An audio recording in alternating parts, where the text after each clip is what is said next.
এই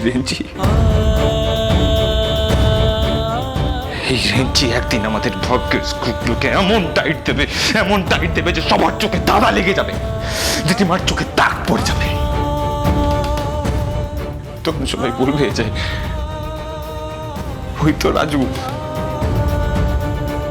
দেখ কেমন নটু ঘোষের ফ্যামিলির লাইফটাই চেঞ্জ করে দিল। আমি জিতবো,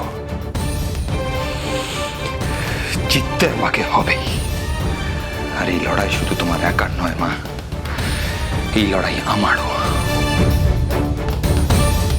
আর রাজু কখনো হারতে শেখেনি।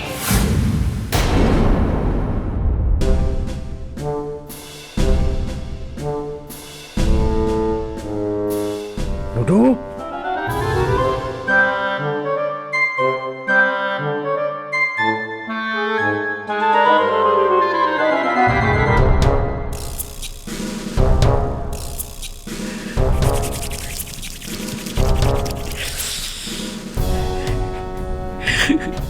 তুই ডাকলি বলে আশ্বস্ত হলাম। আমি তো ভাবলাম ইংলিশটা বোধহয় মারি গেল।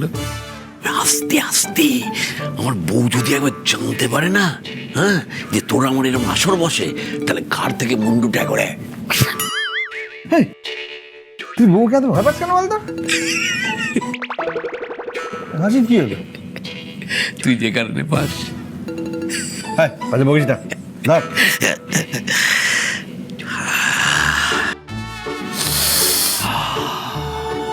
এসব ঝামেলা ভালো লাগে? হ্যাঁ, সকাল দুপুর বিকেল রাত্রি শুধু ঝামেলা হয়েই চলেছে। এটা কি রেকারিং ডেসিবেল নাকি রে? হ্যাঁ, তবে ছোট বৌমা কিন্তু বড্ড বাড়াবাড়ি করছে। আর তোর ছেলেগুলো কি, হ্যাঁ, মারপিট করবে নাকি? এসব কথা বলিস না বাবা। আমরা খালি ঝগড়া করছি আর তোরা খালি ফুল ছুটছিস। ওখান থেকে তো সমানে ফায়ারিং হয়ে যাচ্ছে। বৌদি কথা তো ছেড়ে দিলাম। ওই যে অনির বউটা, বাপরে বাপ কি মুখোরা, কথার তো শেষ নেই, শাশুড়ির ওপর দিয়ে যায়। আর অনিও তো কথায় কথায় তেড়ে আসছে, সেটা বল। ও দুই সমান দেখা।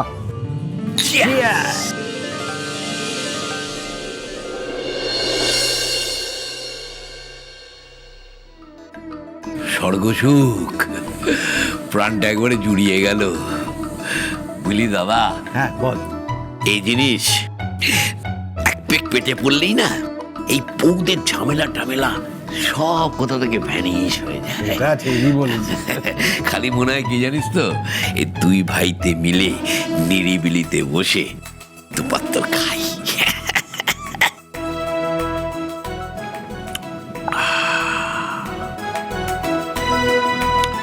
দাদা, তুই না জীবনে অনেক এগিয়ে গিয়েছিস, আমাকে দিয়ে হলো না।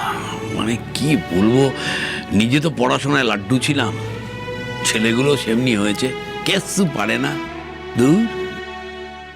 তবে রাজুর মাথাটা কিন্তু একদম অন্যরকম ছিল।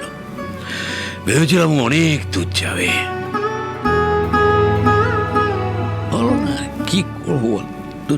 ওরে, হাতের 5টা আঙুল কি সমান হয় রে? ঠিক বলেছিস রে। সত্যি, তোরা আর আমরা কি করে এক হব বল? তোরা অনেক এগিয়ে গেছিস, আমরা অনেক পেছনে। তোদের দিকটা চকচকে, আমাদের দিকটা ভ্যাদ ভ্যাদে। তোদের কত আলো, কত, আমাদের দিকটা অন্ধকার। কিন্তু একটা কথা তো মানবি, এই যখন গেট দিয়ে ঢুকছিস, একটাই তো ঘোষ ঘর, সব আলাদা, হাঁড়ি কুড়ি বাসন সব আলাদা, কিন্তু পরিবার তো একটাই, সংসার তো একটাই।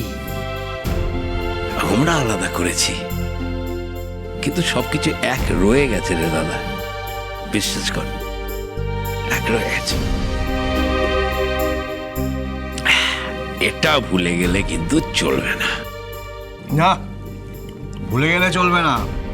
কিন্তু দুই বৌমা বাহিনী নিয়ে কন্টিনিউয়াসলি যুদ্ধ ঘোষণা করেই চলেছে।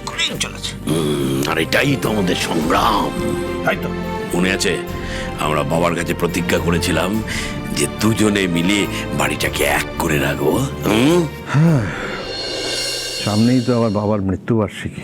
হ্যাঁ, কালকে তো তাহলে একটা জয়েন্ট মিটিং ডাকতে হবে। ওই মিটিং মানেই তো আর দুই বউর মধ্যে ঝামেলা। আমার এসব ঝামেলা ভালো লাগে না, বুঝলি তো। আর শোন, যদি খুব ঝামেলা হয় তাহলে তুই তোর মতো করে বাবার কাজ করে নিবি, আমি আমার মতো। না, নেভার নেভার, এই কাজটা একদম করতে যাস না দাদা। আমরা দু ভাই মিলে বাবার কাজ একসাথে করব। আমরা যদি একসাথে কাজ না করি বাবার আত্মা শান্তি পাবে? তুই বল বল বল। হ্যাঁ, না এটা আলাদা করে করা যাবে না। না না, ঠিক আছে, এই বছর না হয় আমরা দুজনেই একসঙ্গে বাবার মৃত্যুবার্ষিকী পালন করব। লোকজনকেও তো ডাকতে হবে। আমি স্নিগ্ধাকে বলে রাখবো, আর তুই তোর বউকে বলে রাখবি। হ্যাঁ, ঠিক আছে, অনেক হয়েছে, খেয়ে নে, এবার শুতে যাবি।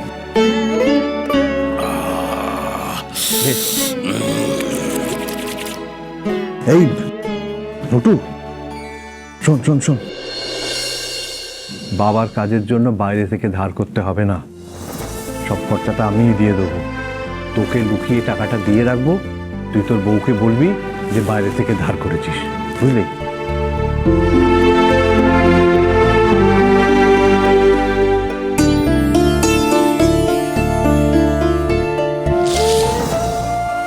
আমাদের এই দুই ভাইয়ের ভালোবাসার দাম না আমাদের দুজনের বউ দিল না রে।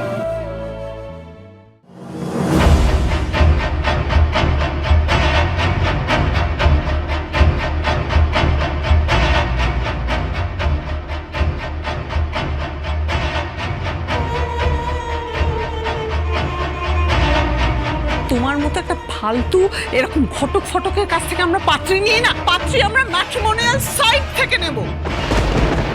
ও ও ও নিজের স্ট্যান্ডার্ড জানে না। দাঁড়িয়ে আছো কি? না, ভালো লাগছে না আমার একদম। কাকা, ও কাকা, এই মেয়েটির জন্য পাত্র খুঁজতে এসেছিল। ছবিখানা আপনাকে দিতে বলেছে। মেয়েটি দেখতে বেশ সুন্দর, আবার ক্লাস 10 পাস। দাদা এসেছিল এই ছবিখানা দিতে। তবে তবে একটা ইয়ে আছে। হ্যাঁ, মেয়েটি ওই দুবাইতে চাকরি করা পাত্র চায়। বিয়ের পর নাকি দুবাই যাবে, দুবাই।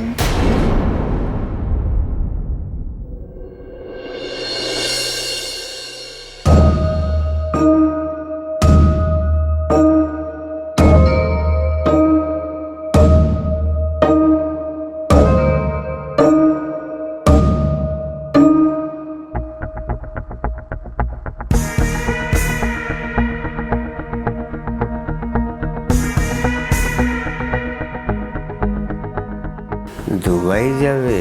হ্যাঁ, ও দাদা বলতেছিল যে এটাই নাকি ওর একমাত্র শখ। হ্যাঁ, ও মা, আলবাত যাবে দুবাই। দুবাই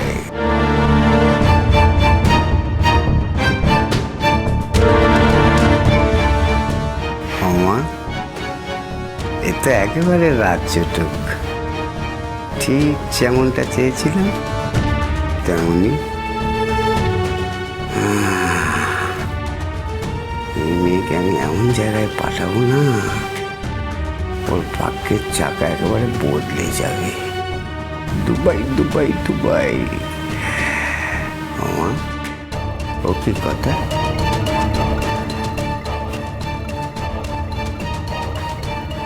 এটাই কথা। এই মিষ্টি মেয়ের জন্য আমি একটা পাত্র জোগাড় করতে পারবো না? কে বলতে পারে সেই পাত্র যদি তোমাদের বোনকে বিয়ে করে সোজা দুবাই নিয়ে চলে যায়? তাহলে তো দারুণ হয়। এই মা রক্ষীকালী, তোমার থানে গিয়ে এবার আমি পুজোটা দিয়েই আসবো। শুধুমাত্র দুবাইতে চাকরি করা ছেলের সঙ্গে বিয়েটা আমার দিয়ে দাও, ব্যাস। এই মেয়ে যে কত বড় অকম্মা ঠেকি তা আমার বোঝা হয়ে গেছে।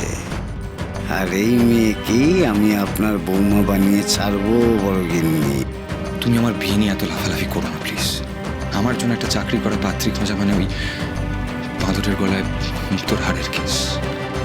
দেখুন, হয় না, আমার সেই যোগ্যতা নেই। তুমি আমার বিয়ের প্ল্যানটা ক্যান্সেল করে দাও।